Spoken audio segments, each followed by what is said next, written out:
निसाबी कुतुब की फराहमी के लिए आप PFFB ऑडियो वर्ल्ड से राब्ता कर सकते हैं। ऑडियो वर्ल्ड के पास 5वीं जमात से लेकर MA तक के आर्ट्स के मज़ामीन की रिकॉर्डिंग्स दस्तयाब हैं। ये ऑडियो कुतुब फ्री रजिस्टर्ड मेल के जरिए आपके घर पहुंचाई जा सकती हैं। शुक्रिया।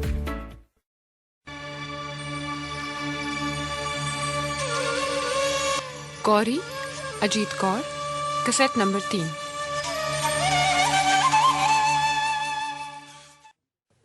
वक्त बीतता चला गया। शंकर इस वक्त शायद 11वीं या 12वीं जमात में पढ़ता था जब सुशीला को भी लकवा हो गया। सुशीला यही कहती थी अपने टेढ़े होंठों के साथ और लड़खड़ाती आवाज पे, मैं अब नहीं बचूंगी, मैं जानती हूँ। उसे शायद इसी बीमारी के साथ घुस घिस कर मरते हुए अपना बाप याद आता था। मैं नहीं बचूंगी। बाबूराम का काम बेशक कितना ही फैल चुका था, वो अपनी बीवी की खिदमत खातिर करने की पूरी कोशिश कर रहा था।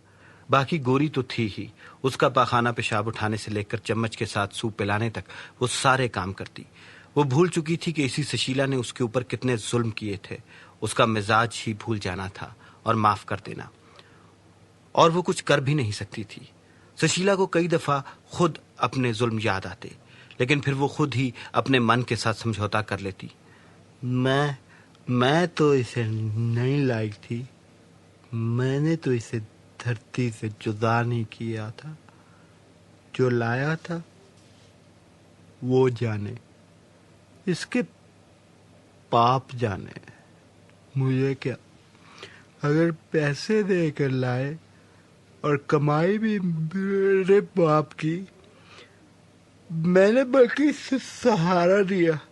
मेरे घर वाले के बच्चे को इसने मेरी आंखों के सामने जन्म दिया, मेरे बाप के घर में, और मैं उफ भी नहीं की।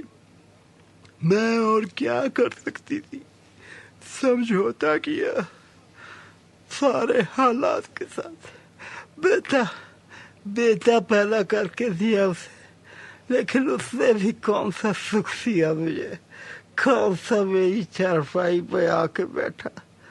सच कहते हैं कम रात का खून गंदा होता है तो उसी का खून। मैंने सारी उम्र किया सुख पाया, एक वही है मेरा मर्द, जिसने हम दोनों औरतों को अपनी खुदगर्जी के लिए खार किया। अजीब बात है, बड़े से बड़ा दुनियादार बंदा जिसने सारी उम्र किसी के बारे में कुछ ना सोचा हो, जो सारी उम्र बस सिर्फ जिंदा रहने के लिए जिंदा रहा हो, उसके मन में भी मौत के नजदीक पहुंचकर कोई नर्म एहसास फूट निकलता है।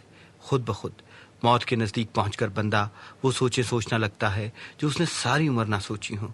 सारी जिंदगी जैसे तारीकी में काट कर और इस तारीकी को ही जिंदा रहने का सबसे आसान तरीका समझकर जिए जाने वाला इंसान भी आखिरी वक्त में दिए की कोई रोशनी देखने लगता है। ये उन्हीं दिनों की बात थी। एक रात बाबूराम गोरी की कोठरी में आया और दरवाजा अंदर से बंद कर लिया। गोरी कांपती हुई उठकर बैठ गई। पगली पगली पगली ना हो तो तुम मेरे बेटे की माँ है। मुझे तो तू हर वक्त याद आती है, लेकिन सुशीला, बस उसके डर से ही इतने बरस गुजर गए। और वो सारे गुजरे बरसों की कसर पूरी करने लगा। गोरी इस कदर खौफजदा थी कि उसे समझ में ही ना आई कि उसे किस तरह मना करे, और ये भी कि गोरी को बोलना भूल गया था। बस वो हाथ जोड़कर मिमियाती थी, बोल नहीं सकती थी, कुछ भी नहीं बोल सकती थी। फिर ये सिलसिला लगातार चलने लगा। बाबूराम अपने आप को कोसता, वाह भाई बाबूराम, गंगा तेरे घर में बहती रही और तू उस तालाब का पानी पीता रहा, खामखा डर डर के उम्र गुजारे। और गोरी रात को देर तक बावर्ची खाने के काम लटकाती रहती, अपनी कोठड़ी में जाने से डरती रहती। बाबूराम का जिस्म उसे अजीब लचकदार और गीला गीला सा लगता, लेकिन इतने बरसों के बाद उसके अपने जिस्म में एक शेर धाड़ रहा था। जैसे भूखा शेर घास के सूखे ढेर को देखकर शेर की भूख मजीद चमक उठती। ऐसी ही एक रात थी जब शंकर ने दरवाजे की तरज में से अपने बाप को गोरी के साथ देखा था। नफरत का एक तेज सैलाब उसके जहन में उठने लगा। नफरत, दोनों के लिए नफरत, गोरी के लिए भी और अपने बाप के लिए भी। जंगल के आग की तरह उसका जिस्म दहकने लगा। गंदे कीड़े दोनों। उस दिन के बाद शंकर एक दुश्मन की तरह घर में रहने लगा। उसके खर्च भी बेतहाशा बढ़ रहे थे। दोस्तों की महफिलों का कोई हिसाब ही नहीं था। सब उसे प्रिंस चार्मिंग कहते। वो बाप से पैसे मांगता तो इतने रोब के साथ जैसे कोई कर्जा वसूल करने के लिए तकाजा कर रहा हो। बाबूराम उसे आवाज देता तो वो जरूरी ना समझता कि आगे से जवाब दिया जाए। उसके दोस्त घर आते, उधम मचाते, ऊंचा म्यूजिक बजाते, अंग्रेजी हा हू वाला संगीत और कूल्हे मटका मटका कर नाचते। बाबूराम किसी वक्त वहां से गुजरता तो उसके दोस्त चुपचाप खड़े हो जाते तो शंकर जैसे बाप को सुनाकर कहता, व्हाट द हेल, नाचो गाओ, don't mind the old man. Baburam सुनता तो उसे समझ ना आती वो क्या करे। शंकर की तरबियत में क्या गड़बड़ हो गई थी उनसे। शायद इसलिए क्योंकि उसमें नीच कमीना खून था, गोरी का खून, लेकिन उसका अपना खून भी तो था इसमें। वो कहाँ गया? कभी कभार जब रात के पिछले पहर उसकी आंख खुल जाती तो दूर से मंदिर की घंटियों की आवाज सुनाई देती और पड़ोस वाले सरदार जी का सख मनी का पाठ तो एक नामालूम सा ख्याल उसके जहन में गुजरता, बाबूराम, इस उम्र में तू भी तो ससुर की दौलत के पीछे भागता रहा। इस कच्ची कली को तू उसकी जमीन से उखाड़ लाया। इसके वालदैन की आंतों में भी शायद ऐसी ही आग होगी, शोले ही शोले, जिस तरह मेरे अंदर हैं। सुशीला मर गई। बाबूराम उस दिन धाड़े मार मार के रोया। शंकर नफरत के साथ अपने बाप की तरफ देखता रहा। झूठा, बेईमान, एक्टिंग कर रहा है साला। अंदर से खुश होगा कि अब इस कुतिया के साथ बिला रोक टोक। शंकर एक आंसू नहीं रोया क्योंकि उसका बाप रो रहा था। वो उसके साथ कोई इश्तराक नहीं रखना चाहता था, रोने में भी नहीं। रात को चारपाई पर लेटा तो उसके इर्द गिर्द मां की चिता से निकला हुआ धुआं घूमता रहा। वो नमदीदा हो गया और उसका मन आहिस्ता से कराहा, आज मैं यतीम हो गया। और वो सिरहाने को बाजुओं में लेकर आहें भर भर कर रोने लगा, फिर खामोश हो गया। शंकर की नफरत अपने बाप बाबूराम से और गोरी से इतनी बढ़ गई कि उसने रोटी खाना बंद कर दी। लेकिन बाप के पैसे इस्तेमाल करना वो अपना हक समझता था, क्योंकि उसे पता था वो सारा पैसा दरअसल उसके नाने के पैसे और रसूख ने पैदा किया था। वो सीधा बाबूराम के दफ्तर जाता और कूल्हों पर हाथ रखकर च्युइंगम चबाते हुए कैशियर को कहता, 4000। जो शंकर घर से दूर होता जा रहा था, बाबूराम का रवैया गोरी के साथ ज्यादा नर्म होता जा रहा था। एक दिन उसको बुखार था। गोरी आदतन उसके पैरों के तलवों में तेल मल रही थी, जिस तरह सुशीला को मला करती थी, सर फेंक कर। उसी तरह मैली सी सादी सी धोती में लिपटी हुई। पैर मलते हुए उसका सर हिलता तो उसके कानों की बालियां भी हिलती। बालियों में पिरोए हुए लाल मोती हिलते, हरियाली में एक एक लाल सुर्ख मोती। बाबूराम ने देखा कि गोरी के कान की लवें जिनसे बालियां लटक रही हैं कि सुराख बड़े होकर लटक आए थे। इन लटकते हुए सुराखों को देखकर बाबूराम का दिल भर आया। उफ, कितना वक्त गुजर गया। बाबूराम ने आंखें बंद कर ली। बंद आंखों के पीछे पता नहीं किस तरह गोरी का वो रेतों के टीलों वाला घर याद आ गया और रोड़ी कूटती गोरी के छोटे छोटे हाथ। उसने घबराकर आंखें खोली और उठकर बैठ गया। गोरी, सुन, इतने बरस पता नहीं किस तरह गुजर गए। मैं कई मर्तबा सोचता हूं मैंने तेरे साथ बड़ा जुल्म किया। गोरी चुपचाप पैरों में तेल मलती रही। आंसू उसकी पलकों से नीचे ढलते रहे। उसे बाबूराम की बात समझ में ही ना आई, लेकिन उसके अल्फाज में जो हमदर्दी थी उसे वो समझ गई और पिघल कर रोने लगी। सुन, बस कर, रोना, मुझे बता, जो कुछ भी तुझे चाहिए मुझे बता। गोरी ने नफी में सर हिला दिया। बाबूराम ने उसके हाथों को आहिस्ता आहिस्ता सहलाया, फिर इसकी कलाइयों को, और कहने लगा, चल, कल तेरे लिए चूड़ियां ले आऊंगा, सोने की। तुझे किस तरह की पसंद है, सादा के जड़ाओ? गोरी ने नफी में सर हिलाया। बता, कोई चीज तो बता, कोई चीज जिसको तेरा दिल करता है। गोरी ने फिर नफी में सर हिलाया। उसकी गर्दन झुकी हुई थी। कानों की लवों के लटकते हुए सुराखों में से झूलती हुई बालियां हिल रही थीं और बालियों में लाल सुर्ख मोती भी। कहीं जाना है तूने? गोरी ने एक दफा फिर नफी में सर हिलाया। बाबूराम बहुत देर खामोश रहा। अपने गांव जाएगी माँ बाप से मिलने? तेरी बहनें तो अब बह ही गई होंगी। नहीं, एक भाई भी था ना तेरा छोटा सा, उसके भी अब तक बाल बच्चे होंगे। चलेगी सबको मिलने? गोरी चुप रही। उसका सर झुका रहा, ना इनकार ना इकरार, बस चुप। ठीक है, मैं इंतजाम करता हूं, ले चलूंगा तुझे तेरे गांव, अब तो खुश हो जा। गोरी चुप रही और उसे कुछ समझ आया नहीं। माँ बाप गांव वो समझ गई बाबूराम बात उसके गांव ही की कर रहा है। रात को गोरी अपने घर की धुंधली सी छाया नजर आती रही। घर जिसकी छत खपरेल की थी, घर जिसका फर्श और दीवार मट्टी की थी, जिस पर मट्टी में गोबर और भूसा मिलाकर पोंछा जाता। दीवारों में आले थे जिनमें मध्यम सी रोशनी वाला दिया जलता था। लेकिन कहाँ था वो घर? गोरी को कुछ नहीं पता था। कितनी दूर? गोरी को नहीं पता चला।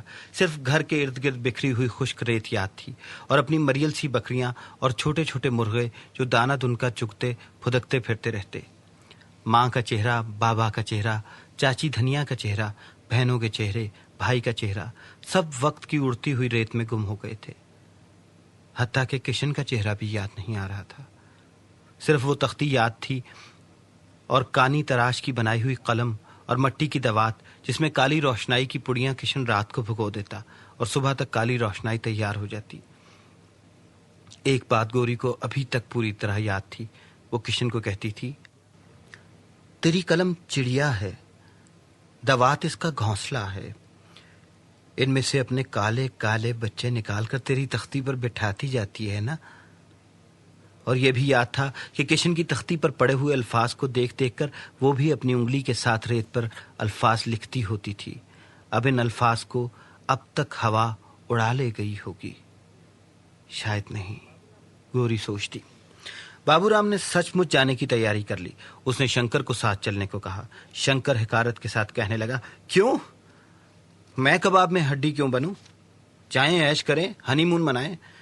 बाबूराम का दिल तो किया कि उसे एक करारा सा थप्पड़ मारे और थोबड़ा तोड़ दे, लेकिन फिर पता नहीं क्यों वो खुद ही डर गया। उसे लगा गाल तक पहुंचने से पहले ही शंकर उसका हाथ पकड़कर मरोड़ देगा और कहेगा, अपनी औकात में रहे ओ बाप। वो चुप रहा। रात को उसने फिर शंकर के साथ बात करने की कोशिश की, अपनी सारी बेइज्जती भुलाकर। आखिर बेटा है ना समझ, बात तो करनी ही पड़ेगी। पीछे से जरा जाकर गद्दी पर बैठे रहना नौकरों को भी लिहाज रहता है, नहीं तो काम चोर हो जाते हैं। अगर मालिक सर पे हो तो हेरा फेरी की जरूरत नहीं करते। वो तो मैं संभाल ही लूंगा, आखिर मेरे नाने का कारोबार है और मेरी रगों में उनका भी खून है। वो लापरवाही के साथ बोला। उसके अल्फाज जहर में बुझे हुए थे, हकारत आमेज। बाबूराम को लगा किसी ने लाठी घुमाकर उसके टखने पर दे मारी हो। नाने का कारोबार। आप दोनों जाएं, ऐशी करें। शंकर ने एक दफा फिर सुबह वाली बात दोहराई। तुझे कुछ पता भी है कि यूं ही बोलता जा रहा है? मैं तेरे लिहाज में चुप रहता हूं, इसका यह मतलब तो नहीं कि नहीं। चुप क्यों होते हैं? बोले। आदमी के पास कुछ बोलने को हो तो क्यों ना बोले। शंकर हकारत से बोला, ये गोरी जिसे तू बचपन से गूंगी गाय की तरह सर फेंक कर काम करते देख रहा है, तूने कभी सोचा ये कहां से आई है? कहां से आई है मुझे मालूम है। माँ ने बताया था मुझे कि इसके बाप ने बेच दिया था इसे आपके पास। आपने माँ को कहा था इसकी खिदमत के लिए नौकरानी लाए हैं। माँ भोली थी, मान गई। आपने इसे माँ ही की सौतन बना दिया। शंकर गरजा, हाँ, खरीद कर लाया था मैं इसे तेरी माँ की सेवा के लिए। सारी उम्र जोड़ों के दर्द की शिकायत रही, हड्डियां घुटने दुखते रहे, उसकी मालिश करती थी, सेवा करती थी। जाएं जाएं, सर न खाओ, जाएं जाएं। मैं सब जानता हूं, बुद्धू नहीं हूं और ना ही मैं बच्चा हूं। इतने बरसों से सब कुछ देखता आ रहा हूं। 26 वर्ष मैंने इसी घर में काटे हैं, सब जानता हूं। शंकर की ये बातें सुनकर बाबूराम कमरे से बाहर चला गया। उसके अंदर गुस्से का एक अलाव दहक रहा था, सुर्ख सुर्ख कोयले, लेकिन वो अपने जवान बेटे के सामने बेबस था। कितना कठिन होता है इतनी बेइज्जती को बर्दाश्त करना, इतने अपमान को चुपचाप पी जाना। ये गोरी किस तरह इतने बरस सबका अपमान सहती रही, बाबूराम सोच रहा था। बाबूराम गोरी को लेकर गाड़ी में बड़ौदा पहुंच गया। गाड़ी में बैठे हुए गोरी को गाड़ी के एक और सफर की धुंधली सी याद आती रही, जब बाबूराम उसे लेकर कलकत्ते आया था। कितनी खुश थी। सोचती थी बाबूराम उसे स्कूल भेजेगा। यही तो कहा था ना उसने उसके बाबा को, वहीं उसे अपनी बेटी बनाना चाहता हूं। मेरी कोई औलाद नहीं। सारा रास्ता वो हैरान भी तो कितनी होती रही थी। गाड़ी के एक सफर से दूसरे सफर तक एक जन्म बीत चुका था। कितना वक्त गुजर गया था, कितना वक्त। गाड़ी में भी गोरी को अपना घर धुंधला सा और रेत के टीले वो भी धुंधले से अपने आसपास नजर आते रहे, और किशन की तख्ती पर छोटी छोटी चिड़ियों की तरह दाना तुनका चुगते हुए काले अल्फाज। बड़ौदे से बाबूराम ने टैक्सी ली। टैक्सी उसी सड़क पर जा रही थी जो बहुत बरस पहले बाबूराम ने बनवाई थी और उसके ऊपर गोरी के नन्हे नन्हे हाथ रोड़ी कूटा करते थे। बस जितनी उस वक्त बनी थी उतनी ही थी। इतने बरसों बाद भी वो सड़क बमुश्किल 40 मील तक जाकर खत्म हो जाती। वहां जहां पर रेत के टीले शुरू होते, यूं तो वो सड़क भी नहीं रही थी, कच्चा सा रास्ता ही लगती थी। इसी सड़क में कोई कोई पत्थर का टुकड़ा गोरी के हाथों का तोड़ा हुआ भी होगा, अभी तक बचा हुआ रेत के नीचे, क्या पता। टैक्सी को वहीं रोककर और वहीं कल तक इंतजार करने के लिए कहकर बाबूराम गोरी को लेकर उसके कबीले की तरफ चल दिया। सब कुछ वही था, वही रेत, वही छोटे छोटे कबीले। यूं तो हर कबीले में 5-7 घर बस गए थे। इसी तरह कहीं कहीं खेत बने हुए थे। खेतों में सूखे से मरियल से पौधे खड़े थे। ताड़ी के दरख्तों से उसी तरह घड़े भर भर कर उतारे जा रहे थे। उसी तरह लोग प्यालों में भर भर कर पी रहे थे, चिलमे फूंक रहे थे। वक्त वहीं का वहीं ठहरा था, कुछ भी नहीं बदला था। सिर्फ बाबूराम बूढ़ा हो चुका था और गोरी बच्ची नहीं थी, 40 को पहुंच रही थी। एक गांव से जरा फासले पर खड़ा हुआ बाबूराम पहचानने की कोशिश कर रहा था। तभी दूर से एक आदमी आता दिखाई दिया। नजदीक आकर रुक गया। वही भोलापन, वही मेहमान को देखकर मेहरबान हो जाने वाली आंखें, वही फरागत का आहिस्ता आहिस्ता चलते हुए वक्त का एहसास। बाबूराम ने उससे पूछा, यहाँ कोई गरधर रहता है? कौन गरधर? वही जिसकी 3 बेटियां और 1 बेटा। ये कहकर बाबूराम को लगा ये भी क्या पहचान हुई भला, क्या पता उसके और कितने बच्चे हो गए हों। वो आदमी खामोश रहा। तेरी माँ का क्या नाम है? उसने गोरी से पूछा। गोरी नहीं समझी। अम्मा, तेरी माँ। बाबूराम ने गोरी के कंधे पर उंगली रखकर कहा, माँ। भाई का नाम याद है? नहीं याद था, या वो शायद वैसे ही इतनी बौखलाई हुई थी कि उसे बात की समझ ही नहीं आ रही थी। घर के किसी फर्द का नाम याद है? धनिया चाची। गोरी ने आहिस्ता से कहा। वो जिसका मर्द शहर में नौकरी करता था? गोरी ने इस बात में सर हिलाया। वो तो अपने बीवी बच्चों को शहर ले गया था, बहुत बरसों से आया ही नहीं। वैसे वो घर मौजूद है। उस आदमी ने उंगली की सीध में गोरी को घर दिखाया। धक धक करते हुए दिल के साथ गोरी इस घर की तरफ जा रही थी, जैसे कदमों तले तूफानी लहरें थीं। एक पांव कहीं पड़ता तो दूसरा कहीं। बाबूराम आगे आगे चल रहा था। गरधर तो मर गया, उसकी बीवी जिंदा है। एक लड़की को शहर में किसी साहब ने गोद ले लिया था। दूसरी दोनों ब्याही गईं। दूर रहती हैं अपने अपने घर, कभी कभार आती हैं, लेकिन वो छोटी कभी नहीं आई। अब बस घर में गरधर के दोनों बेटों के कुनबे रहते हैं। 2 बेटे? लेकिन मेरा तो एक भाई था, गोरी सोच रही थी। बाबा मर गए? उसका दिल रो रहा था, लेकिन अभी तक उसे ना बाबा का और ना माँ का चेहरा याद आया। हाँ, रेत के टीलों को देखकर किशन और चाची धनिया के चेहरे रेत में खिंची हुई लकीरों की तरह बिल्कुल धुंधले से खाके याद में उभर रहे थे। लेकिन वो दोनों कहाँ थीं? कहीं नहीं थे वो। किशन तो यहीं कहीं होगा, आसपास घर भर वाला होगा, लेकिन बाबूराम को तो कह नहीं सकती, गोरी सोच रही थी। बाबा, आप क्यों मर गए? मेरी खैर खबर भी ना ली और मर भी गए। चुपचाप। गोरी दिल ही दिल में बातें कर रही थी। घर आ गया, वही घर, कुछ भी नहीं बदला था। वही दीवारें, वही छत, अंदरूनी दीवारों में आले बने हुए और धुआं। गोरी मन में सोच रही थी। बाहर उसी तरह सूखी सूखी टांगों को टेढ़ा सीधा रखकर चलते और दाना दुनकर चुगते हुए मुर्गे थे। उसी तरह के छोटे छोटे सूखे के मारे परे 3 बकरियां भी उसी तरह बंधी थीं। उस आदमी ने एक आवाज दी, राम गंपत। गंपत?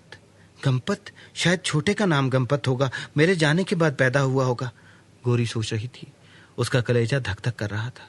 एक आदमी अंदर से चिलम पीता हुआ बाहर आया। सर पर मैला सा पगड़, जिस्म नंगा, मैली सी धोती जिसका उसने लंगोट बनाया हुआ। नए इंसानों को देखकर हैरान हो गया।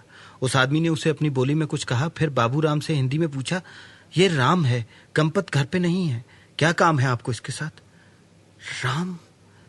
राम है ये। छोटा सा होता था, चारपाई पर पड़ा रहता था और बाजू टांगे मारता था। माँ इसे गोदी में उठाकर कितना प्यार करती थी। शहजादा, हाँ, इस वक्त मन में यही आता था, ये शहजादा है, राम।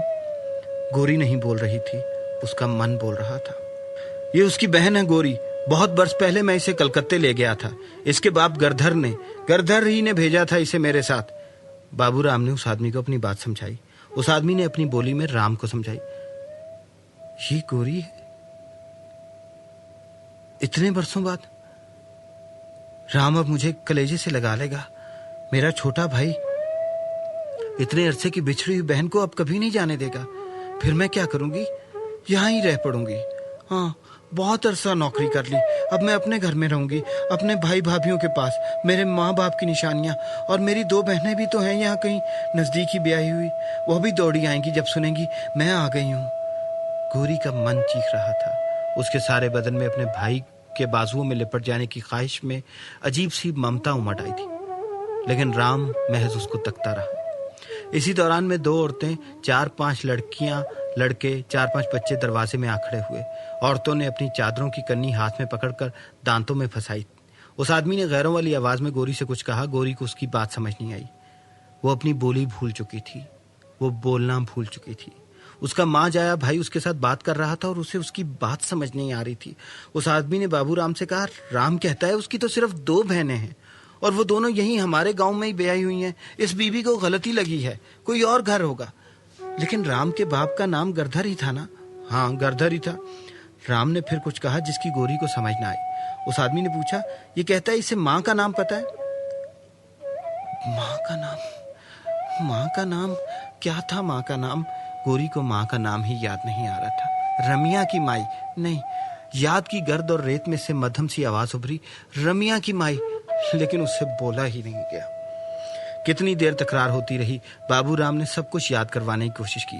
वो जब याद है बहुत सूखा पड़ा था, 25-26 या शायद 27 बरस हो गए। सरकार ने यहाँ सड़क बनवाई थी ताकि लोगों को काम मिले। मेरे पास उसका ठेका था। आसपास के सब कबीले के लोग सड़क पर मजदूरी करते थे। गरधर और उसकी 3 बेटियां भी सड़क पर काम करने आती थी, याद है। लेकिन राम तो उस वक्त गोद में था, उसे क्या पता सड़क कब बनी थी। हाँ, उस आदमी को याद था सड़क कब बनी थी, और उसे कुछ नहीं याद था। याद है गरधर की 3 बेटियां थी। हाँ, ये तो याद है। फिर ये लड़का कहता है 2 आसपास के कबीलों में ब्याही गई, इसे पूछो तीसरी कहाँ है। वो लड़का कुछ ना बोला, गुस्से के साथ। इस आदमी ने बाबूराम से कहा, कहता है मुझे क्या पता कहाँ मर खप गई। मर खप नहीं गई, उसे कहो अपनी माँ से पूछे और पूछकर बात करे। उसे कहो अपनी माँ को तो बाहर लाए या फिर हमें अंदर आने दे। उस आदमी ने राम को बात समझाई। वो चुपचाप पीछे मुड़ा और घर के अंदर चला गया। उसकी माँ ने पूछा, क्या है, कौन आए हैं? कोई नहीं आए, मर्दों का काम है, उसने माँ को डांटा। गौरी ने बाहर से माँ की आवाज सुनी और फिर भाई की छिड़की। पता नहीं क्या हुआ, वो आहें भरकर रोने लगी। आवाज नहीं निकली, उसकी सिर्फ आहें उसके जिस्म को धुनती रहीं। आंसू उसके कलेजे को पिघलाते हुए सैलाब की तरह बहते रहे। बहुत बरसों के बाद वो खुलकर रोई थी। राम को उसकी बीवी ने खुसर फुसर करके समझाया, पता तो है सबको कि बाबू ने बेच दी थी तेरी लड़की। चुप कर हरामजादी, बेच दी होगी तेरे बाप कंजर ने अपनी लड़की। मुझ पे क्यों बिगड़ते हो? बिगड़े उस पर जो आराम के साथ मर गया। अब ये मुसीबत हमारे दरवाजे पर खड़ी है। मैं तो कहती हूँ जवानी के दिनों में इस्तेमाल कर ली अगलों ने, अब पिछले पैर हमारे दर पर छोड़ आए। झूठ को सारे गांव में बदनामी होगी, क्योंकि वो तेरा बाबू तो सबको हमेशा यही कहता था, शहरी बाबू अपनी बेटी बनाकर ले गया है। बेटी बनाई होती तो ये हाल होता। फटी चादर जैसी तो लग रही है, और अगर बेटी बनाई थी तो इतने बरसों के दौरान मिलाने के लिए ना लाता। पता भी गलत देके गया था। कसाई चाचा लैला राम कलकत्ते ढूंढने नहीं गया था? कहता था ये तो किसी सरकारी इमारत का पता है। कहता था उस शहरी बाबू ने तेरे साथ धोखा किया है। माँ ने फिर पूछा डरते रहते, मुझे भी बताओ कौन आया? कह जो दिया कोई नहीं आया, मर्दों के कामों में खामखा टांग क्यों उड़ाती हो? बेटे ने झड़का। कह दो हमारी कोई बहन नहीं है। हमारी 2 ही बहनें हैं, ये भी तो हो सकता है ये अपनी जमीन मकान में हिस्सा बांटने आई हो, राम की बीवी ने समझाया। राम ने बाहर आकर कहा, माँ कहती है उसकी 2 ही बेटियां हैं। तू बात तो करा उसके साथ, या इसे माँ से बात करने दे, आखिर इतनी दूर से आए हैं। राम ने गुस्से और हकारत के साथ गौरी की तरफ देखकर कुछ कहा। गौरी को समझ ना आया। वो अपने बचपन की बोली भूल चुकी थी। वो बेटर बेटर राम की तरफ देखती रही। आंसू उसकी आंखों से बहते रहे। फिर राम ने उस आदमी से कुछ कहा। वो बाबूराम से कहने लगा, ये कहता है अगर ये बीबी यहाँ की होती तो इसे हमारी भूली ना आती। बाबूराम चुप था। गौरी खामोश थी। दोनों भाभियां और उनके बच्चे राम की तरफ देख रहे थे। गौरी को लगा आज वो अपने घर के सामने एक दफा फिर बेची जा रही थी, इस दफा मुफ्त। और गौरी चुपचाप बाबूराम के पीछे चलती हुई उस घर से वापस हो ली। घर जिसमें पैदा हुई थी, घर जिसमें वो बाबा से डरकर छुप जाया करती थी, घर जिसमें उसकी माँ और उसकी दोनों बहनें थीं। वो खुद गुनाहगारों की तरह हमेशा बाबा से खौफजदा रहती थी, घर जिसमें उसकी गोद में छोटे से राम को लिटाकर उसकी माँ और धनिया चाची पानी भरने जाती थी। अब उसे कोई नहीं जानता, अब वो किसी को कोई नहीं जानता, अब वो अपनी बोली ही भूल चुकी थी। जब से शंकर ने अपने बाप को गोरी के कमरे में देखा था, एक अजीब नफरत उसके दिल में भर गई थी, बाबू राम के लिए और गोरी के लिए। वो बाबू राम के साथ फिर ताजिंदगी सीधे मुंह नहीं बोला। गोरी को तो खैर पहले ही झड़कता फटकारता रहता, अब तो उसका बस चलता तो मार ही फेंकता। मेरे बाप की रखेल, हरामजादी। उसके अंदर से एक आवाज भी उभरती, और वो क्यों नहीं हरामजादा तेरा बाप, वो भी। ये नफरत खोलते हुए देगचे की तरह उसके अंदर से उबलती रही। इसीलिए जब उसका बाप बीमार हुआ तो उसने अपनी बेरुखी बरकरार रखी। वो तो मुंशी जी ने ही एक दिन प्यार से समझाया था, बेटा जी वैसे तो आपका नौकर हूँ, क्या कहूँ, लेकिन आपकी बेहतरी चाहता हूँ। बेशक आपने मुझे कभी, खैर वो तो कोई बात नहीं, आपकी बेहतरी चाहना मेरा फर्ज है। बात बताएं, बात फटाफट, शंकर ने उकताकर कहा। फजूल की लंबी लंबी बातों से उसे चिढ़ थी, और यूं भी नौकरों के साथ ज्यादा बातें करना वो ठीक नहीं समझता था। एक दफा मुंह लगा लें तो ये 2 कौड़ियों के नौकर फिर सर पर चढ़ जाते हैं। अपनी औकात में ही रहें तो ठीक है। साथ आज तो वो अपनी एक नई दोस्त के साथ एक खास जगह पर जा रहा था, मुंशी से पैसे लेने आया था। फटाफट सुनकर मुंशी का बुजुर्ग चेहरा मार खा कर बैठे हुए बच्चे की तरफ सुरता हो गया। पहले तो उसने सोचा चाहे जहन्नुम में फटाफट का बच्चा, लेकिन फिर सोचा अगर बड़े बाबू सचमुच ये सब कुछ बेचकर धर्म के नाम लगा गए, अपना और अपनी बीवी का बुढ़ापा पार लगाना था। उसके दोनों बेटे जब से कमाने लगे अपनी बीवियों को लेकर अलहदा हो गए। सो उसने अपमान का घूंट भर लिया और कहने लगा, बेटा नहीं, मुझे नफरत है इन झूठे अल्फाज से, मुझे छोटे साहब का करो। शंकर ने हुक्म दिया, छोटे साहब आप जरा बड़े मालिक का ख्याल रखा करें, क्योंकि वो मेरा जाती मामला है, ख्याल रखूं ना रखूं, आपके पेट में क्यों दर्द उठता है? नहीं, मैं तो इस वजह से कह रहा था कि बड़े मालिक ने मुझसे सारे यतीम खानों के बारे में पता करके पूरी मालूमात देने के लिए कहा है। नाबीना अफराद के इदारों के बारे में भी। मैं सोचता हूँ कहीं वो अपना पैसा सारा दान करने का तो नहीं सोच रहे छोटे मालिक। शंकर आसमान से सीधा जमीन पर आ गया। धड़ाम। मुंशी ने गौर से देखा कि उसके खींचे हुए नक्श किस तरह यकदम ढीले पड़कर बौखला गए। बच्चू बड़ा समझता था अपने आप को 30 मार खान, बाप के पैसे पे याशी करता है और बाप ही को धुतकारता है। दूध देने वाली गाय को भी पुचकारना पड़ता है बच्चा जी, मुंशी सोच रहा था। अच्छा हाँ, थोड़ी खिदमत विदमत किया करें छोटे मालिक, बीमार आदमी का क्या होता है, साथ बीमार बुजुर्ग का क्या, 2 मीठे बोलों से पिघल जाता है। ठीक है, यूं भी आपके घर तो झगड़ा ही कोई नहीं, दूर दूर तक कोई रिश्तेदार है ही नहीं। बाबूजी ने तो कभी अपने घर वालों के बारे में यानी आपके ददियाल के बारे में बात ही नहीं की, ना ही कभी कोई मिलने जुलने वाला आया। मैं भी पिछले 40 बरसों से इसी गद्दी की खिदमत पर हूँ। पहले आपके नाना जी थे, फिर आपके बापूजी, आपने ननिहाल भी और कोई नहीं। पूरे खानदान के आप वाहिद चश्मो चिराग हैं, लेकिन फिर भी आप सियाने हैं, जो काम बर वक्त हो जाए वही बेहतर। जरा बाबूजी का मन आपकी तरफ से साफ हो जाए तो छोटे मालिक आप वसीयत करवा लें और मेरा मशवरा माने गद्दी पर बैठना भी शुरू कर दें। बाबूजी तंदुरुस्त होकर आएंगे तो आपको जिम्मेदारी संभालते देखकर खुश होंगे। और अगर खुदा ना करे कोई ऊंची नीची बात हो गई तो फिर भी तो आप ही को संभालना है ना। मुंशी साथ साथ बातें करते जा रहा था, साथ साथ सेफ में से रुपए निकाल रहा था। शंकर ने 5,000 मांगे थे, लेकिन मुंशी जी ने 10,000 की बंधी हुई गड्डी उसके हाथ पर रख दी और हाथ जोड़ दिए। शंकर पूरी कोशिश के बावजूद अपने बाप के पास बैठकर उसके सर पैर दबा नहीं सका, ना ही झूठ मूठ उसके साथ हमदर्दी के 2 बोल बोल सका। बाप को देखते ही एकदम गुस्सा उसके सर को चढ़ने लगता। Dirty old man bastard. लेकिन शंकर ने मुंशी की दूसरी बात मान ली। जाकर कारोबार के मुतालिक उससे पूछा समझा और फिर जहां जहां काम रुके हुए थे, जिसे जिसे मिलना था, जिस जिस दफ्तर में जाना था, जाने लगा। मुंशी बाकायदगी के साथ हवेली में आता और बाबूराम को कहता, मैंने आपसे कहा था ना जी, लड़का समझदार है, जवानी में सारे ही घोड़े मुंह जोर होते हैं। वो भी उस वक्त तक ऐश कर रहा था जब तक उसे पता था कि सारे काम आप खुद ही कर लेते हैं। अब मैंने उस पर जीन डाल दी है, बहुत आराम के साथ चलने लगा है। कल खुद गया था पब्लिक सर्विस के दफ्तर, वहां के बड़े साहब को, वही चौधरी साहब जो हमारे आपके बस में नहीं आते थे, बहुत देर से वो रात को उसे क्लब ले गया, फिर किसी होटल में कमरा बुक करवा दिया उसके लिए। कमरा क्यों? वो तो यहाँ ही रहता है, कलकत्ते में ही कमरा किस वास्ते? मुंशी जी थोड़ा सा शर्मा कर हंसे। बाबूजी, आजकल के अफसरों को काबू में करने का तरीका भी आजकल के पढ़े लिखे लड़कों को ही आता है। अब हमारा आपका जमाना नहीं जी। बड़े बाबूजी तो अंग्रेजी अफसरों को क्रिसमस वाले दिन और नए साल वाले दिन डालियां भिजवा देते थे। आप दिवाली को, दुशहरी को, पूजा को और दूसरे दिनों को उनके घर मिठाइयां और साड़ियां भेज देते थे। लेकिन जो आज के लड़के हैं बड़े मालिक, हमारी निस्बत बहुत अकल वाले हैं। इन्हें पता है इन अफसरों को किस तरह काबू किया जाता है। लेकिन मुंशी जी, कमरा किस लिए? ओ बाबूजी, अब क्या बताऊं, हर आदमी की कमजोरी औरत और शराब और पैसा ही तो है ना। अब घर बार वाला आदमी ऐश करने कहाँ जाएगा? हर सरकारी अफसर डरता ही है ना।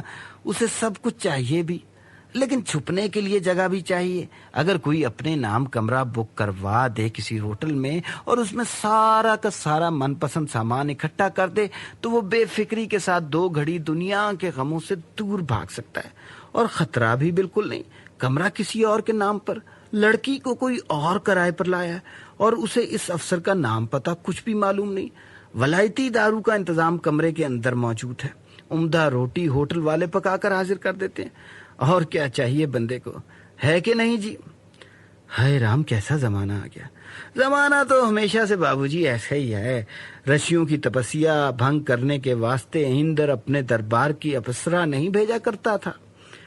डरता था अगर ये ऋषि इसी तरह तपस्या करता रहा तो एक दिन उसी के तख्त का मालिक बन बैठेगा और वो खुद उसकी चाकरी करता नजर आएगा। करें उसकी तपस्या भंग, जो अप्सराएं सब की सब एक दिन उसके पास चली जानी है। अगर उसने आकर तख्त पर कब्जा कर लिया तो एक आध अभी से कुर्बान कर दी जाए। क्यों जी? मुंशी बेईमान सी हंसी हंसा। अच्छा मुंशी जी, अब आप जरा ध्यान रखना, ये ना हो कि अफसर को खुश करने के बहाने खुद गुलछड़े उड़ाने लग जाए। इस तरह खाते उड़ाते हुए तो कुएं भी खाली हो जाते हैं। अब शाह जी इतने बड़े खानदान का चश्मो चराग है, वो भी इकलौता, कुछ तो खानदानी काम करेगा, है कि नहीं जी? बाबूराम जानता था खबीस मुंशी उसी पर चोट कर रहा है। वो चुप रहा और मुंशी जय राम जी की कहकर बाहर निकल गया। बाबूराम की बीमारी बढ़ती गई। वैसे डॉक्टर कहते थे उसका मैदा ठीक था, गुर्दे ठीक थे, दिल ठीक था, ब्लड प्रेशर ठीक था, लेकिन बुढ़ापा भी तो बीमारी ही है ना। और फिर पछतावा, जिस बेटे के लिए उसने इतने पापड़ बेले, गोरी पर जुल्म किया, वही उसके मरने का इंतजार कर रहा है। बीमारियों के अलावा भी एक घुन होता है जो इंसान को अंदर अंदर खोखला कर देता है। गोरी दिन रात उसकी सेवा करती। बहुत बरसों बाद वो सुशीला के कमरे के कोने में पड़ी हुई मूर्तियों के आगे धोनी रमाकर माथा टेकने लगी और बाबूराम के लिए दुआएं मांगने लगी। यूं तो उसे कभी भी किसी से कुछ मांगना नहीं आया, उसने कभी कुछ मांगा ही नहीं था और रब के मुतालिक तो उसने कभी कुछ सोचा ही नहीं था। चिड़िया के चहचहाने से लेकर गहरी रात तक पढ़ने तक का काम करते हुए उसे कभी ख्याल ही नहीं आया रब का। अब आ रहा था। गोरी जूं जूं बाबूराम की सेवा करती, बाबूराम की छाती पर रखी हुई सिल मजीद भारी हो जाती। वो कई दफा गोरी का हाथ थाम कर कहता, मैं अब शंकर को बता दूं कि तू ही उसकी असल माँ है। मुझसे अब मजीद बर्दाश्त नहीं होता। हम सब ने तेरे साथ बहुत पाप किए हैं। मैं शंकर को बता दूंगा, फिर वो तेरी इज्जत करेगा, तेरी सेवा करेगा। उसकी आंखों में आंसू आ जाते। लेकिन शंकर ने कुछ बताने का मौका ही नहीं दिया। अपने बाप के पास आकर कभी बैठा ही नहीं था। थोड़ा बहुत बिजनेस देखता, बाकी दोस्तों की महफिलों में अय्याशियां करता। दोस्त कहते, यार कलकत्ते से जी उचाट हो गया, जरा ले चल कहीं सैर वैर करने के लिए, दार्जिलिंग जाएंगे। वो हंसता, जरा बूढ़े को पार हो लेने दो, स्विट्जरलैंड लेके जाऊंगा मेरे यार। और एक रात बाबूराम सोए सोए ही पार हो गया। उसका हार्ट फेल हो गया। ना हूं हां, ना शिकवा शिकायत, ना कोई पैगाम, ना हिदायत, ना वसीयत। बस नींद में ही हमेशा के लिए सो गया। शंकर अब पूरी हवेली का, पूरे बिजनेस का, सारी जायदाद का वारिस था। वो उस वक्त बमुश्किल 29 वर्ष का था। मस्तियां तो पहले भी बहुत करता था, मगर अब तो रब की सारी कायनात उसके लिए थी। सिर्फ उसके लिए घड़ी घड़ाई सजी सजाई उसके सामने पुलाव की तरह रखी थी। इस वक्त तक उसे दारू पीते हुए यूं तो 10 बरस हो चुके थे, लेकिन अब तक वो सारी दुनिया में कशीद की जा रही शराब के साथ इंसाफ कर रहा था। 29 वर्ष की उम्र में वो 40 का नजर आने लगा था। सर से आधे बाल उड़ चुके थे, बियर ने तोंद फुला दी थी और अक्खड़पन ने नक्कूश बदसूरत बना दिए थे। गोरी वैसे तो इस वक्त 40 को फलांग चुकी थी, लेकिन बचपन ही से 5-5, 7-7 मील से पानी की गागरें भरकर लाने से, सड़क पर रोड़ी तोड़ने से और फिर बाबूराम की हवेली में चिड़ियों से भी पहले बेदार होकर झाड़ू देने से, सहन रगड़ रगड़ कर धोने से, रसोई का सारा काम करने से, सारा दिन पूरे घर की चाकरी करने से, सुशीला को दबाने और मालिश करने से, इधर से उधर, ऊपर से नीचे और नीचे से ऊपर भागने दौड़ने से उसकी शाख जैसे काट कट में चमक और चुस्ती थी। मुश्किल से 28 या 30 की लगती थी। दरअसल अगर ध्यान से देखा जाए तो शंकर से छोटी लगती थी। बेशक उसने बहुत गम खाए थे, लेकिन इन सारे गमों ने उसके जिस्म में तराश और तीखापन पैदा किया था। बाप की मौत के बाद दोस्तों की महफिल से जिस वक्त जरा सी फुर्सत हुई तो उसने गोरी को नजर भर कर देखा। घर में अब सिर्फ दोनों ही रहते थे। महाराज बहुत बूढ़ा होकर वापस राजस्थान जा चुका था। सुशीला, बाबूराम और राम लभाया सब मर चुके थे। अब सिर्फ गोरी थी और वो था। उसने जिस रोज गोरी को ध्यान के साथ देखा, उसने सोचा क्या बुरी है। बाहर की लड़कियां भी कौन सी हूर होती हैं, सारे जमाने की झूठें। फिर इतने रुपए खर्चो, होटल में कमरा लो या किसी कंवारे दोस्त के घर की चाबी मांगो तो शाम गुजरती है। ये तो घर की चीज है, मेरे बाप की खरीदी हुई रखेल, हरामजादी। लेकिन है तो सिर्फ एक ही झूठ, मेरे उस हरामी बाप की। फिर मुफ्त की मुफ्त क्या बुरी है। ठीक है, इसे भी सीधा करता हूं एक दिन में, उसने फैसला किया।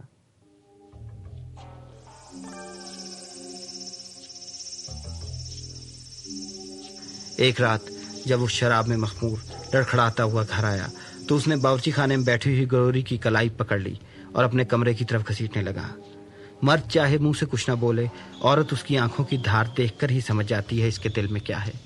गोरी ज़िबा की जा रही गाय की तरह अड़ाती जा रही थी। शंकर की छाती पर हाथ मारकर धाएं धाएं अपनी छाती पर मार रही थी। उसके हलक से एक ही आवाज निकल रही थी, माँ। और शंकर ढारता रहा, कुत्ती, हरामजादी, माँ बनती है मेरी। मेरे बाप ने खरीदा था तुझे तेरे दलाल बाप से, उसकी रखेल थी तू, खरीदी हुई गुलाम रखेल। तू इस रिश्ते से मेरी माँ बन बैठी। तुझे खरीदने वाला गया जहन्नुम में, लेकिन मैं तो हूँ उसका वारिस, उसकी जायदाद का वारिस, उसके खरीदे हुए गुलामों का मालिक। गला दबा दूंगा अगर आवाज निकली तो।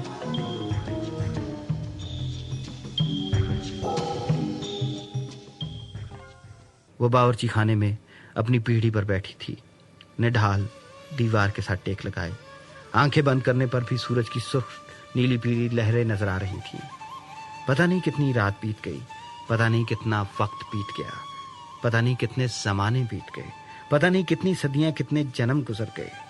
बरसों के गूंगे पन को आसमान जितने बड़े कुल्हाड़े से तोड़ते एक बेअंत चीखो पुकार वैसी चीख में अपना जर्रा जर्रा बखेरे, ताकि इस चीख के तिनके खंडों पर हमंडों में बिखर कर रुकाएं।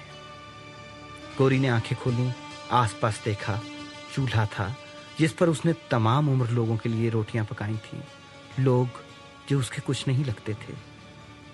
बर्तन थे जिनको गुज़िश्ता 30 बरस से रगड़ रगड़ कर उसने खुरचा था, चमकाया था। 30 बरसों में बर्तनों के रंग भी बदल गए थे। और वो खुद कहाँ थी? कहीं भी नहीं, कहीं भी नहीं थी।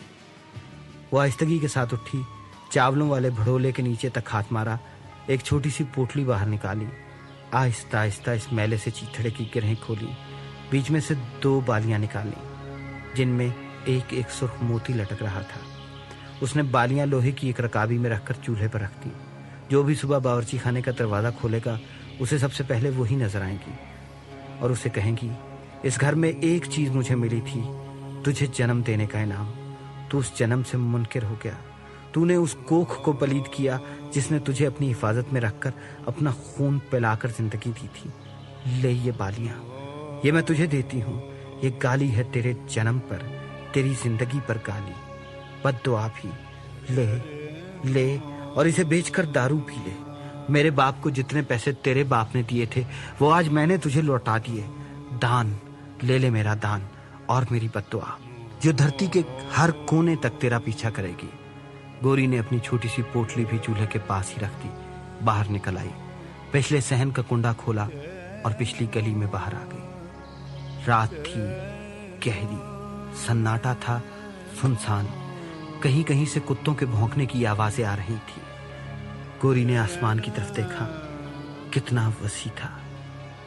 उसकी याददाश्त में रेत उड़ने लगी। रेत के झक्कड़ जो दिन के वक्त गर्म तवे की तरह तपते हैं और रात के वक्त ठिठर जाते हैं। इन झड़ती हुई रेत के टीलों के ऊपर आसमान इतना ही खुला और बेकनार हुआ करता था। उस वक्त आसमान में परियां रहा करती थी। चांद में बैठकर नानी अम्मा चरखा काटती थी। आज आसमान के बदन पर सितारों के जख्म थे। जख्मों में से तड़पती हुई टीसें उठ रही थी। चांद की दरांती तारीख में कटाई कर रही थी। गोरी चलती गई। मुझे ये ना पूछें वो कहाँ गई होगी। वो औरत जो तमाम उम्र पहले बाप से डरती रही, क्योंकि बाप उसे रब की तरफ से भेजा गया कहर समझता था। माँ से डरती रही क्योंकि माँ को लगता था कि उसकी वजह से उसका खाविंद उसे छोड़ देगा। फिर वो उस मर्द से डरती रही जो उसे गुलाम बनाकर खरीद लाया था। उसने गोरी की गुलाम कोख इस्तेमाल करके अपना वारिस पैदा किया, अपनी कल का खानदान का चिराग वारिस, जो गोरी का कुछ नहीं लगता था। फिर वो इस वारिस यानी उस मर्द से खौफ खाती रही जिसको उसने अपने खून से सेंचा था, अपने जिस्म से घड़ा था, अपने ही खून और गोश्त का एक हिस्सा। आज उसने गोरी के जिस्म को विरासत में मिली हुई जायदादी मलकियत समझकर सबसे बड़ी गाली दी थी। उसे कूड़े का ढेर बना दिया था। मुझे ना पूछे वो औरत कहाँ जाएगी, मुझे नहीं मालूम। वो औरत जिसने चार दीवारी से और उस चार दीवारी की चौखट से कभी पैर भी बाहर नहीं निकाला, जिसे के घर की चार दीवारी से बाहर बसती हुई दुनिया के मुतालिक कुछ इल्म नहीं था। वो हथेली जितनी चौड़ी है कि देगची जितनी के थाली, जितनी के आसमान, जितनी के वो किस सिमत में चलेगी और कहाँ पहुंचेगी। मुझे ये सब ना पूछे क्योंकि मुझे नहीं मालूम। मुझे सिर्फ इस बात की तस्कीन है कि गोरी अपने खौल को तोड़कर जोर लगाकर फैसला करके बाहर निकल आई। यही सबसे मुश्किल काम होता है, जोर लगाना, खौल को तोड़ना, फैसला करना और मुंतखब कर लेना कि चलना है। यह लाजमी नहीं होता कि वो रास्ता कहीं ले ही जाए, कभी ले भी जाता है, कभी राह में गुम हो जाता है। इससे कोई फर्क नहीं पड़ता, क्योंकि जिंदगी चल पड़ने का नाम है। चल पड़ना ही अहम बात है, पहुंचना जरूरी नहीं।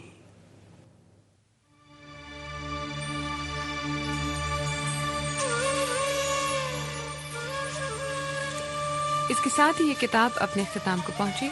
आपके लिए पढ़ा अमार मसूद ने। ऑडियो कंट्रोल्स पे हैं आरिफ बज़मी। अगर आप हमसे सौती किताबों के सिलसिले में राब्ता कायम करना चाहें तो साइमा अमार से टेलीफोन नंबर 22533803 या पीओ बॉक्स 1652 इस्लामाबाद पर राब्ता कायम जरूर कीजिएगा। ये इस किताब की कैसेट नंबर 3 और आखिरी कैसेट है। अब इंशाअल्लाह आपसे फिर किसी किताब में मुलाकात होगी। ऑडियो वर्ल्ड की जानिब से अल्लाह हाफ़िज़।